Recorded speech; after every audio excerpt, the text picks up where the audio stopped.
अस्सलाम वालेकुम and welcome to immigration to Europe. मैं हूं आपकी होस्ट नजदा डार और मेरे साथ मौजूद हैं मोहम्मद इमरान। नाजरीन, आपने हमारी सीरीज बड़े शौक से देखते हैं और इमरान की जो एक्सपर्टीज हैं डिफरेंट इमिग्रेशन के ऊपर, वीजास के ऊपर, अपॉर्चुनिटीज के ऊपर, हम आपकी फीडबैक्स भी देखते हैं, कमेंट सेक्शन में आप लोगों की सवालात भी देखते हैं, तो हम उस सीरीज को कंटिन्यू करना चाहते हैं।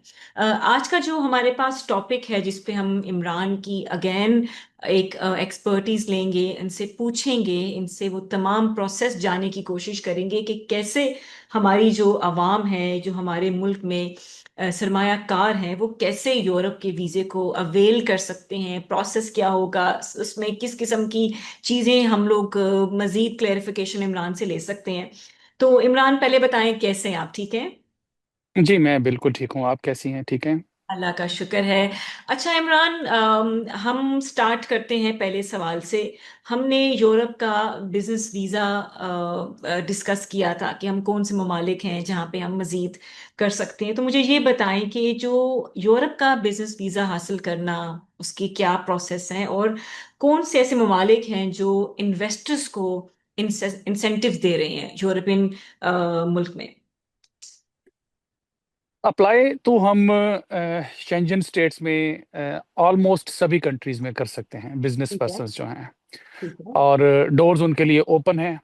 और जिसमें अगर हम रिसेंटली जो शेंजन जोन में ऐड हुए हैं कंट्रीज, जिनमें एक रोमानिया है फॉर एग्जांपल। ठीक है।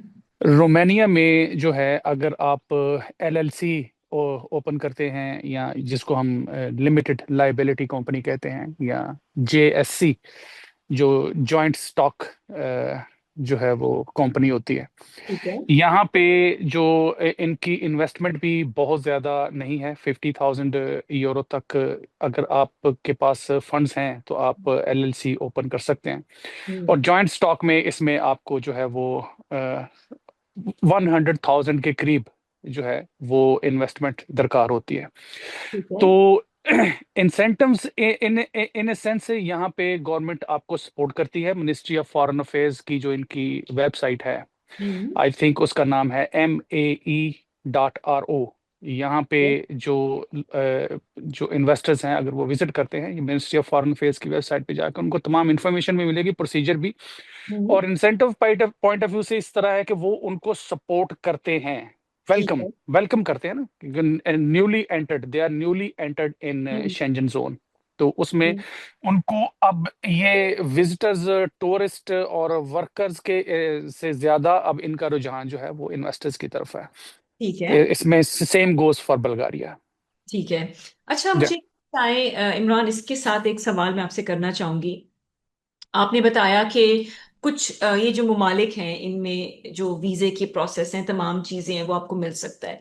तो मुझे ये बताएं कि क्या वो फिर बैकग्राउंड चेक भी होता है? If I am not a businessman but I have got that money, I have never done business in entire life, but somewhere, या तो मेरे कोई जायदादें थी या ऐसे कुछ थे जो कहीं ना कहीं से मुझे मिल गए, या मेरे बाप दादी ने बिजनेस किया था, या उनका कुछ छोटी मोटी कंपनीज थी, या कोई मैंने रियल स्टेट से कमाया, या मैंने अपनी प्रॉपर्टीज बेच के कमाई। तो क्या बिजनेस बैकग्राउंड होना बहुत जरूरी है वहां पे अगर आप इन ममालिक में वीजा अप्लाई करना चाहते हैं तो?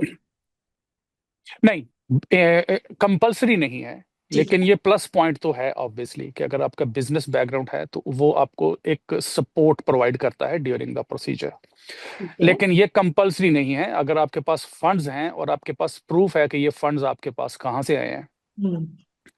तो उसमें जो है वो ऑब्वियसली आपका बिजनेस प्रपोजल जो है वो उसको देखेंगे कि बिजनेस प्रपोजल आपका है क्या। जैसे ठीक है। हम लास्ट सेशन हमने किया था, तो उसमें जैसे डेनमार्क के हवाले से हमने बात की थी कि इनोवेटिव आइडिया होना हम्म। चाहिए। हम्म। जैसे नेदरलैंड भी जो है वो इनोवेटिव आइडिया के ऊपर ही बात करता है। अब बिल्कुल। वो इनोवेटिव आइडिया अगर आप जनरेट कर लेते हैं, हम्म। नॉर्मली जो, अगर आप बिजनेस बैकग्राउंड की हम बात करते हैं, तो बिजनेस बैकग्राउंड हमारे पाकिस्तान में जितने भी होते हैं उनमें इनोवेटिव आइडिया तो होता कोई नहीं है। या रेस्टोरेंट्स होते हैं, या होटल्स होते हैं, या कोई शोरूम होता है, तो इस तरह का बिजनेस इनोवेटिव तो होता नहीं है। लेकिन वो जज कर लेते हैं कि आपका प्रपोजल कैसा है। ठीक है। मेन फोकस आपके बिजनेस प्रपोजल में हो, उसके लिए आप जो है वो पूरा होमवर्क करें और उसको प्रेजेंट करें। डेफिनेटली वो जो है वो क्लिक भी करेगा और उसको सक्सेस भी मिलेगी। ठीक है। अच्छा, मुझे ये बताएं कि ऐसा कौन से कारोबार आपने बताया कि इनोवेटिव होते हैं, ऐसे कौन से कारोबार हैं जिनकी यूरोपियन ममालिक में डिमांड है, ज़रूरत है, और वो उसको अप्रिशिएट करते हैं? अपार्ट फ्रॉम, अगर हम पाकिस्तान की बात करें तो रियल स्टेट, होटलिंग, बुटीक्स, कपड़े का बिजनेस, ये तो दुनिया भर में चलता है, और दुनिया की इकोनॉमी इसके ऊपर डिपेंड भी नहीं करती, पर दुनिया की इकोनॉमी इनोवेटिव आइडिया पे डिपेंड करती है। हम बड़े बड़े ममालिक में देखते हैं, जर्मनी में देखते हैं, बर्तानिया में देखते हैं, फ्रांस में देखते हैं, बाकी और मुल्कों में भी देखते हैं कि कैसे इनोवेशन के ऊपर उन्हें पूरी पूरी इकोनॉमी बिल्ड कर दी है। तो ऐसे कौन से बिजनेसेस हैं जिसके लिए हमें सोचना चाहिए? जी हाँ, ये बड़ा इंटरेस्टिंग सवाल है। एक्चुअली यहाँ पे जैसे हम डेनमार्क की हमने थोड़ा सा डिस्कस किया था लास्ट हम्म। सेशन में, कि ये एक साल में 75 बिजनेस पर्सन्स को अलाउ करते हैं कि वो यहाँ पे इमिग्रेशन ले सकते हैं। ये उनका एक टारगेट है, और उसमें फिल्टर करके 75 लोग वही आते हैं जो एक यूनिक बिजनेस आइडिया लेके आते हैं। अब हम्म, यूनिक बिजनेस आइडिया से मुराद ये नहीं है कि हमने जो है वो कुछ ऐसा काम करके दिखाना है जो नॉर्मल लोग कर नहीं सकते, वो नहीं करके दिखाना। बिल्कुल। उसमें जो है वो यूनिक बिजनेस आइडिया से इनकी मुराद ये होती है कि जिससे ग्रेजुअली जॉब्स जो हैं वो जनरेट होती रहें। ठीक है। फॉर एग्जांपल आप 2 या 4 एम्प्लॉयज से शुरू करते हैं हम्म। अपना कारोबार, तो हम्म। Within the passage of time उस उनकी तादाद में इजाफा हो, और वो आपकी ज़रूरत बन जाए कि आप मज़ीद लोकल जो यहाँ की कम्युनिटी है उनकी हायरिंग करें।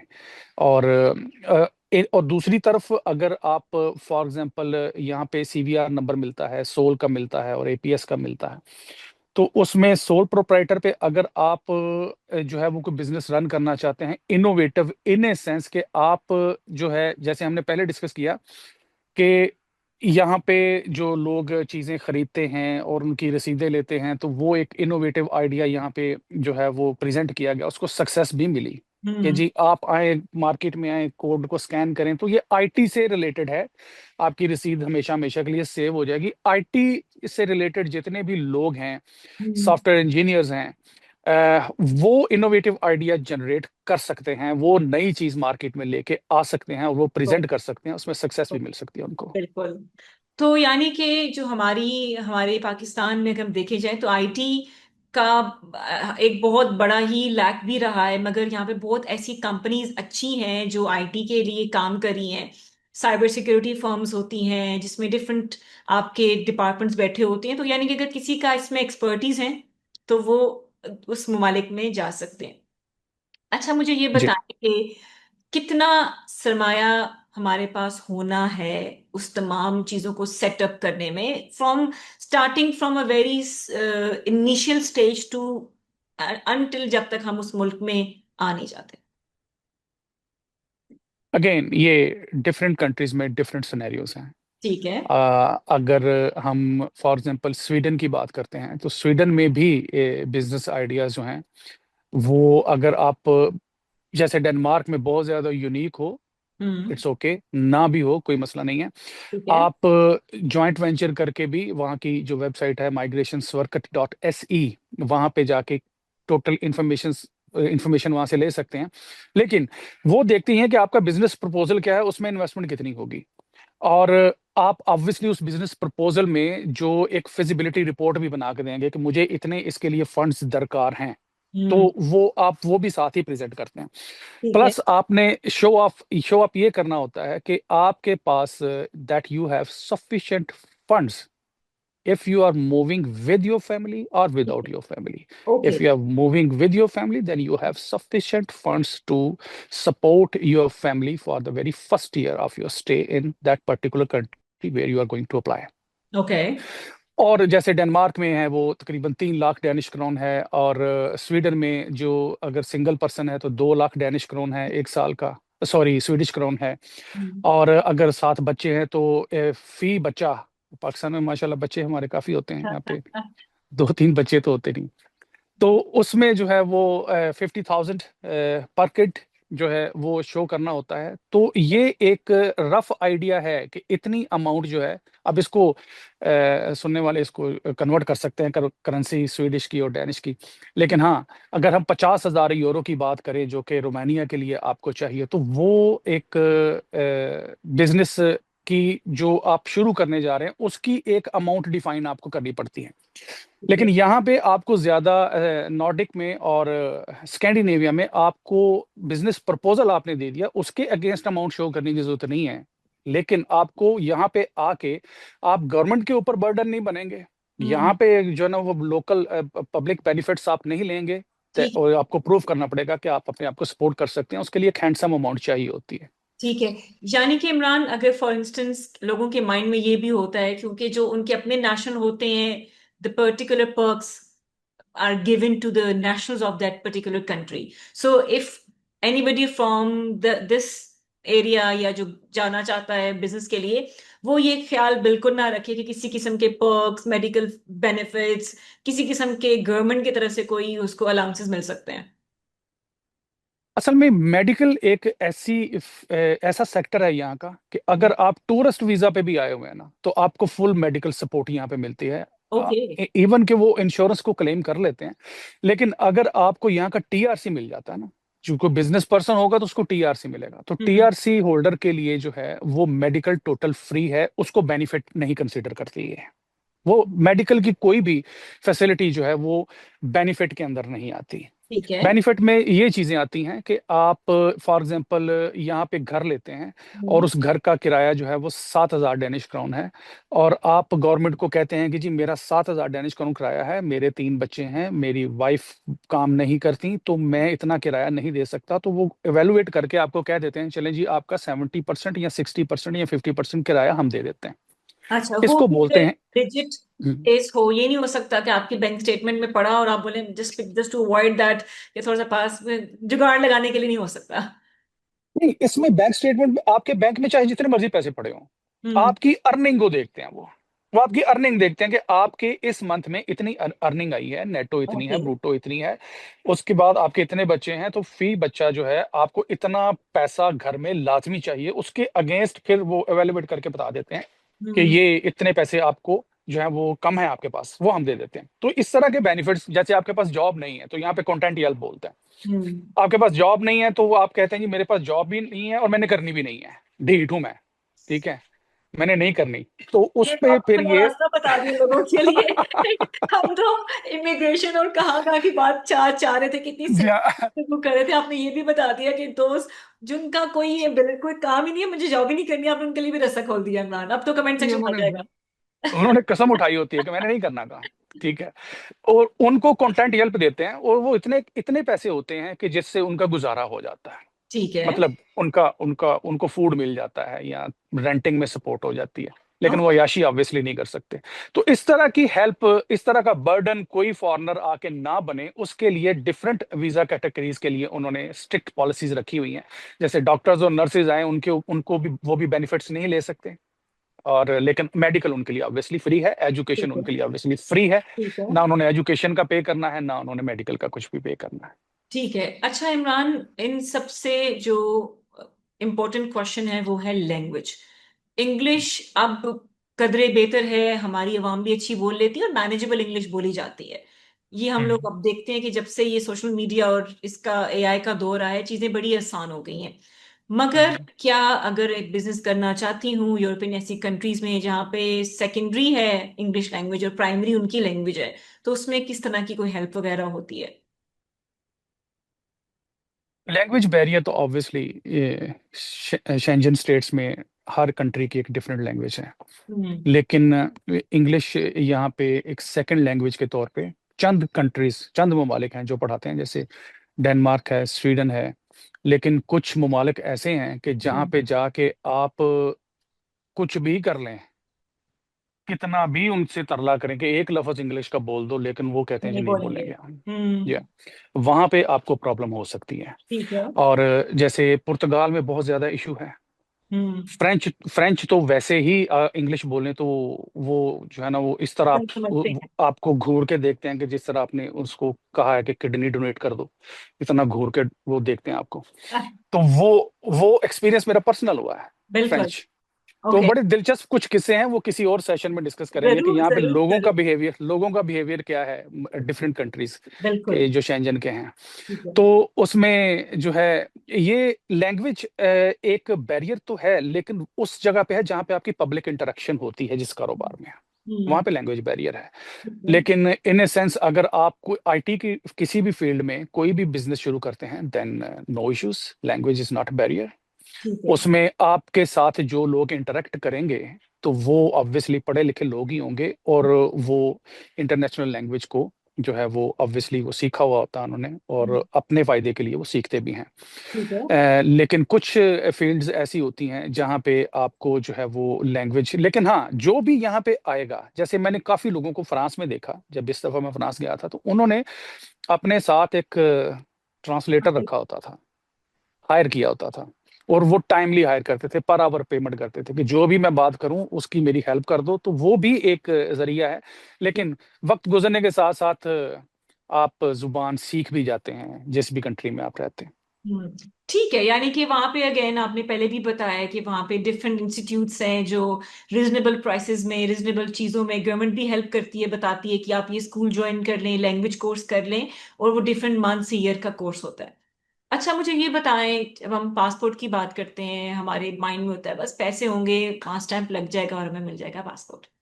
तो क्या डायरेक्ट पासपोर्ट भी इसमें हमें मिल सकता है, हम लोग इजीली गेन कर सकते हैं उस चीज को, हमारा जो मिशन है to get that passport business बाद में भी हो सकता है, इज दैट पॉसिबल? नहीं, यूरोप में ऐसा पॉसिबल नहीं है। यूरोप पासपोर्ट आपको अच्छी तरह आपको घसीट के फिर देता है। 10 साल का टाइम तो पासपोर्ट को लग जाता है यहाँ पे। अब जैसे फॉर एग्जांपल अगर हम बाल्कन स्टेट्स की तरफ आते हैं ना, तो वहाँ पे कुछ कंट्रीज ऐसे हैं जहाँ पे आप इन्वेस्टमेंट करके वहाँ की शहरियत ले सकते हैं, जैसे नॉर्थ मैसिडोनिया है। ठीक है। और लेकिन ये भी इतनी आसानी से पासपोर्ट नहीं देते, लेकिन डिपेंड अपॉन द सिनेरियो कि हम्म। आपकी सिचुएशन इस वक्त है क्या। हम्म। सर्बिया में अगर आप प्रॉपर्टी खरीद लेते हैं तो सर्बिया भी बेसिकली अच्छा कंट्री है, यूरोपियन कंट्री ही दिखने में भी लगता है। और वहाँ उसके जैसे भेदभाव उनका बड़ा अच्छा है, कपड़े कपड़े बड़े जबरदस्त पहने हुए हैं, लेकिन जेब में पैसा नहीं है। वो सूरत हाल है सर्बिया की। लेकिन वहाँ पे अगर आप परचेज करते हैं प्रॉपर्टी को 50,000 यूरो की, तो वो आपको टीआरसी देते हैं। वैसे अच्छा। सुनने में ये भी आया कि सर्बिया जो है वो 2030 में शेंजन में आ जाएगा। तो वो एक बेटर एक आइडिया हो सकता है, अगर कोई इन्वेस्टमेंट करना चाहता है तो सर्बिया में जो है ना वो प्रॉपर्टी खरीद के टीआरसी ले ले फैमिली समेत, और उस बिहाफ पे कोई कारोबार करे, वहां पे जाके कोई दुकान खोल ले या कोई जॉब कर ले, हम्म। उसको अलाउ होता है। और वो, लेकिन पासपोर्ट की जहां तक बात है, पासपोर्ट का एक प्रोसीजर है। सबसे पहले आपने टीआरसी लिया, जैसे डेनमार्क है, एग्जाम्पल के तौर पे डेनमार्क को रखते हैं। डेनमार्क में आप आए, आपने टीआरसी लिया, आपने 4 साल का टाइम लीगली गुजारा, और आप 4 साल मुसलसल टैक्स पे करते रहे, और ठीक है। गवर्नमेंट के ऊपर आपने बिल्कुल भी बर्डन नहीं बने, आपने कोई कंटेंट हेल्प नहीं ली, ठीक है, आपने कोई पब्लिक बेनिफिट नहीं लिया। उस पे फिर आपको ये कहते हैं कि जी आपके 4 साल बड़े साफ सुथरे गुजरे हैं, अब आके आप ये लैंग्वेज का इम्तिहान पास करके हमें दिखाएं, मॉड्यूल 2। वो लैंग्वेज का मॉड्यूल 2 का इम्तिहान पास करना होता है, तो वो पास कर लें, फिर कहते हैं कि जी अब आप यहाँ के कल्चर का इम्तिहान भी पास करेंगे, यहाँ पे हम करते क्या है बेसिकली, कल्चर क्या है। वो कल्चर के इम्तिहान में 25 क्वेश्चंस होते हैं, जिसमें से 20 आपके सही होने चाहिए, और वो हमें ज्यादा पते होते हैं, हम्म। हमें ज्यादा पता होते हैं जिन्होंने पास किया हुआ है। जैसे जब हमने नेशनैलिटी के लिए अप्लाई किया था, तो उस वक्त हमने 2 एग्जाम पास किए थे, एक लैंग्वेज का था, हम्म। एक कल्चर का था, और एक हिस्ट्री का था। ठीक अब है। कौन सा बादशाह किस टाइम पे आया, फ्रेडरिक 7 जो है वो आया, उसने किसने जंग लड़ी, यस। वो कितनी मार पड़ी उसको, कब मरा, ये हमें पता होता है, डैनिश लोगों को नहीं पता होता, क्योंकि हमें ये करना पड़ता है। हाँ। तो ये सारे स्टेप्स जो है फॉलो करके उसके बाद पासपोर्ट के लिए अप्लाई किया जाता है। पीआर के बाद, पहले पीआर आप लेते हैं, उसके बाद विदाउट पीआर आपको पासपोर्ट नहीं मिल सकता। ठीक है। परमानेंट रेजिडेंसी आपको 4 साल में मिल सकती है, 5 साल में, उसके बाद 2 साल आपने परमानेंट रेजिडेंसी के अंदर, उस फोल्डर के अंदर रहना है, और उसमें आपने साबित करना है कि मैं एज ए परमानेंट रेजिडेंट भी अच्छा आदमी हूँ। हम्म। उसके बाद फिर आप जो है वो पासपोर्ट के लिए अप्लाई करते हैं, और फिर वो आपको तकरीबन 10 साल के बाद पासपोर्ट मिलता है। तो पासपोर्ट कभी भी प्लेट पे रख के ये यूरोपियन कंट्रीज किसी को नहीं देते हैं। जैसे इमरान आपने बताया कि there will be some exams to pass, जिसमें कल्चर हम्म, आ गया, लैंग्वेज आ गया, हिस्ट्री आ गई। इन हम्म, केस आपके 4 साल भी हम्म। अच्छे गुजर गए, आपकी रिपुटेशन भी अच्छी है, आप किसी का बर्डन नहीं बने, कोई कर्जा नहीं है आपके ऊपर, फलाना फलाना फलाना, बिजनेस भी ठीक जा रहा है, तो क्या कोई कंपनसेशन होती है कि जस्ट जस्ट सपोज कि आपने लैंग्वेज में बस आपने ठीक किया, वो जो 20 नंबर थे उसमें भी आपने कोई इतना कोई खासे नंबर नहीं लिए, एक दो मजीद आपके कम हो गए, 15 15 के ऊपर आप स्टक हो गए, तो उसमें अगर वो क्राइटेरिया पास नहीं होगा, चाहे कितने अच्छे हो आप पे, आपकी मेहनत पे पानी। जी, नो मर्सी पॉलिसी है यहाँ पे। यहाँ पे यहाँ पे अगर आप, ये ऐसे कंट्रीज हैं, इन्होंने अगर आपसे 2 करोड़ लेने हैं ना, तो हम्म 30 करोड़ का आपको लेटर लिख देंगे, घर पे आ जाएगा आपके, कि जी आपने हमारे 2 करोड़ देने हैं। उस लेटर को भेजने पे 30 करोड़ इनके जो है ना वो खर्चा आ जाता है। तो ये अजीब सी साइकोलॉजी है इनकी, ये नो मर्सी पॉलिसी पे चलते हैं। वो जो स्टेजेस हैं वो तो पार करनी ही करनी है। वो आप इंटीग्रेट, आपको जबरदस्ती पकड़ के आपका जो है हम्म वो गिरेबान आपको करवाते हैं कि जी आए इंटीग्रेट हों और हमारी सोसाइटी को भी समझें, हमारी हिस्ट्री को भी समझें, हमारी लैंग्वेज को भी समझें, कल्चर को भी समझें, सारी चीज़ों को हम्म। क्रॉस करके फिर आगे हैं, then you are eligible to get the Danish और any other Schengen country passport. ठीक है। अच्छा इमरान, अब हम बात कर लेते हैं रिस्ट्रिक्शंस की, सैंक्शंस की, जो यूरोपियन ममालिक ने, हमने बरतानिया देखा, हमने फ्रांस देखा, हमने ममालिक ऐसे देखे जहाँ की जो इमिग्रेशन पॉलिसी है या बहुत सख्त कवानीन उन्होंने बना दिए हैं। तो अब इन कवानीन की मौजूदगी में इमिग्रेशन मुमकिन किस हद तक है? कौन से ममालिक हैं जो रिलैक्सेशन दे रहे हैं उन सेक्शंस के अंदर जो मैंने अभी जिक्र किया? जिनका आपने जिक्र किया, रिस्ट्रिक्शन उनकी तरफ से भी एज सच इतनी नहीं है। ठीक है। सिर्फ उन्होंने कैटेगराइज कर दिया हुआ है कि ये लोग हमें जो पहले फ्लुएंटली आते थे इनको रिस्ट्रिक्ट कर दें, इनके ऊपर कंडीशंस ऐसी लगा दें कि ये भी फिल्टर हो के उसमें से भी क्रीम ऊपर आए। ये जो है ना वो हर किस्म के लोग यहाँ पे ना घुसे, जिस तरह के बहुत ज्यादा सेचुरेशन हो चुके हैं यहाँ पे ठीक है। ठीक है। अनस्किल्ड लोगों की। तो उनके हवाले उनके पॉइंट ऑफ व्यू से तो वो ठीक है, उन्होंने सख्त किए हैं कवानीन। हम्म। कुछ ने स्टूडेंट्स के हवाले से सख्त किए हैं कवानीन, क्योंकि स्टूडेंट्स आते हैं पढ़ते नहीं है। तो बिल्कुल। उन्होंने फिर जेन्युइन स्टूडेंट्स को फिल्टर करना शुरू कर दिया, काम हम्म। करना शुरू कर देते हैं स्टूडेंट्स यहाँ पे आके। तो वो, लेकिन अगर आप जेन्युइन बिजनेस पर्सन हैं और इन्वेस्ट करना चाहते हैं तो वो, उनके डोर वैसे ही खुले हैं, वैसे ही आपको वेलकम करते हैं जैसे वो पहले करते आ रहे हैं। ठीक है। लेकिन सेकंड पार्ट ऑफ क्वेश्चन आपका क्या था इसमें? कि अब जो इमिग्रेशन है वो कहाँ किस हद तक मुमकिन है इन ममालिक में, including the countries I mention, इसमें मैंने कहा बरतानिया है, फ्रांस है। जी बिल्कुल। इसमें ऑब्वियसली डेनमार्क में जो है वो पॉसिबल है, ठीक जर्मनी है। में पॉसिबल है। ठीक है। आप लेटवानिया लेटवानिया और लेटविया, एस्टोनिया और रोमानिया और नेदरलैंड्स, फ्रांस, जर्मनी वो तो ऑलरेडी आ चुका। जैसे अब आजकल वैसे एक और चीज़ है, उसको फिर कभी डिस्कस करेंगे, डिजिटल नोमेड। डिजिटल नोमेड एक अच्छी ऑप्शन है जिस पे जो है वो ठीक है। लोग यहाँ पे आ सकते हैं, वो फिर कभी डिस्कस करेंगे। लेकिन हाँ, ये सारे कंट्रीज जो हैं इनका इंडिविजुअली अगर किसी कंट्री पे अगर कोई जाना चाहता है, हाँ सबसे आसान जो है वो तो पुर्तगाल है, उसको स्टडी करें, वो सबसे आसान है। उसकी पॉलिसीज भी ये हैं, शेंजन भी है, और उसका पासपोर्ट भी जो है वो पावरफुल पासपोर्ट है, तीसरे या चौथे नंबर पे आता है, बिल्कुल। 5वें नंबर पे आई थिंक सो। बिल्कुल। लेकिन दिखने में आप पुर्तगाल विजिट करें तो आपको ऐसे लगता है कि आप भाटी लोहारी फिर रहे हैं लाहौर पे। तो इतना खूबसूरत भी लैंडस्केप्स नहीं हैं, किस है। लैंडस्केप्स हैं, कहीं पे अच्छा व्यू है तो वो तो अपने इंटैक्ट ही रखते हैं, उनके लिए तो वो सब कुछ है। Exactly, exactly. तो कुछ कंट्रीज जैसे स्कैंडिनेविया के आप किसी भी कंट्री में किसी भी कॉर्नर पे चले जाएं आपको एक जैसी फीलिंग आती है। इन्होंने डिफरेंशिएट नहीं किया हुआ सोसाइटीज हम्म। को। लेकिन कुछ कंट्रीज ऐसी हैं, वो दिलचस्प प्रोग्राम होगा उस पे भी कि वो क्या जरूर। डिफरेंस है उन कंट्रीज में जरूर। और इन कंट्रीज में क्या डिफरेंस है। जरूर। जरूर। तो जी। ठीक है। अच्छा इमरान, एक चीज मैं इसमें पूछना चाहती हूँ आपसे कि हमने डिस्कस किया प्रोसेस, प्रोग्रेस, स्टेप्स, तो ये बताएं कि how do I get to know कि फलां कंट्री में एक अपॉर्चुनिटी है वीजे की, वो कौन से वेबसाइट्स हैं, और क्या उसमें अगेन कोई ऐसा थर्ड पार्टी इन्वॉल्वमेंट की जरूरत पड़ती है कि नहीं पड़ती? थर्ड पार्टी की जरूरत कुछ कंट्रीज में पड़ती है ऑब्वियसली। जैसे अगर हम टिपिकली इसकी बात करें, जैसे डेनमार्क की है, यहाँ पे इनका प्रोसीजर इस तरह का है कि इन्होंने हर चीज जो है वो अपने एक सिस्टम के अंदर रख के, वो सिस्टम का जो है वो पासवर्ड आपको दे दिया है कि आप सिस्टम के अंदर आएं और आके इन इंस्ट्रक्शंस को फॉलो करें, and then you will be successful. ठीक है। लेकिन कुछ कंट्रीज ऐसी हैं जहां पे आपको थर्ड पार्टी एज सच नहीं कह सकते, आपको एक एडवाइजर की या हेल्पर की या एक सॉलिसिटर की जरूरत पड़ सकती है। हम्म। और वो भी इसलिए कि आपके वो काम जो आपको उनका आइडिया नहीं है, लेकिन वो जरूरी भी है, कंपलसरी भी है, और अगर आपको आइडिया हो भी जाए तो उस प्रोसेस को कंप्लीट करने में आपको टाइम लग सकता है। तो वो बिल्कुल। लोकल अपॉइंटमेंट्स के भी कुछ इश्यूज होते हैं, तो उसमें आप एक सॉलिसिटर की एक माइनर सी फीस पे करके ठीक है। उसकी मदद ले सकते हैं। ठीक है। जैसे पुर्तगाल में जरूरत पड़ती है आपको, आप बगैर मदद के भी कर सकते हैं, लेकिन उसमें वो थोड़ा सा फास्ट ट्रैक पे वो काम जो है वो हो जाता है। तो थर्ड पार्टी की जरूरत जो है वो आपको फ्रांस में पड़ सकती है, वो आपको जो है वो रोमानिया में पड़ सकती है, पुर्तगाल में पड़ सकती है, नीदरलैंड में पड़ सकती है। ठीक है। हाँ, अगर हम स्कैंडिनेविया की बात करें या नॉर्डिक कंट्रीज की, तो यहाँ पे एज सच प्रोसीजर जो है वो डिजिटलाइज्ड है और उसमें आपको किसी की जरूरत पड़ती नहीं है। लेकिन फिर भी अगर आपको हेल्प लेना चाहते हैं तो यहाँ पे ऑथेंटिक आपको रजिस्टर्ड जो है वो सॉलिसिटर्स मिलेंगे, और जो आपकी इकोनॉमिकल फीस लेके आपके प्रोसीजर में आपकी हेल्प करेंगे। ठीक है। ठीक है।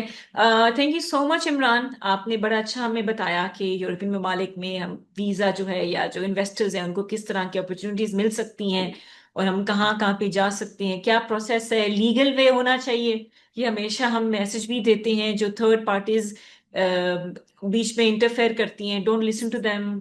आप प्रॉपर बॉडीज को इसमें प्लेटफॉर्म पे लेके उनसे बात करें, तभी मसले हल हो सकते हैं। इमरान, बहुत बहुत शुक्रिया। इंशाल्लाह शुक्रिया फिर दोबारा आपसे मिलेंगे, और आप भी अपना व्यू एंजॉय करें, आप भी जी। सर्दियाँ करें। और जी, हमारे सर्दी शुरू हो चुकी है अब, इसलिए आप देख रही होंगी कि जैकेट्स वेल हमने पहनना पैक्ड। शुरू कर दिए वेल हैं। पैक्ड। Well packed. चलिए, thank you so much Imran, looking forward to have thank you. Another conversation with you. आप नाजरीन हमें अपनी फीडबैक जरूर देती जाएगा, जो भी इमिग्रेशन के मुताबिक, स्टूडेंट वीजा के मुताबिक कोई भी आपके सवालात हैं इमरान के लिए, तो कमेंट सेक्शन में किसी भी वीडियो के नीचे आप हमें बता सकते हैं, हमसे पूछ सकते हैं। कोई प्रोसेस जो हमने इस वीडियो में ना हाईलाइट किया हो या आपको समझ ना आया हो, you can always ask us and we will respond back to you. Keep watching अपना वतन। Take care. अल्लाह हाफिज। अल्लाह हाफिज।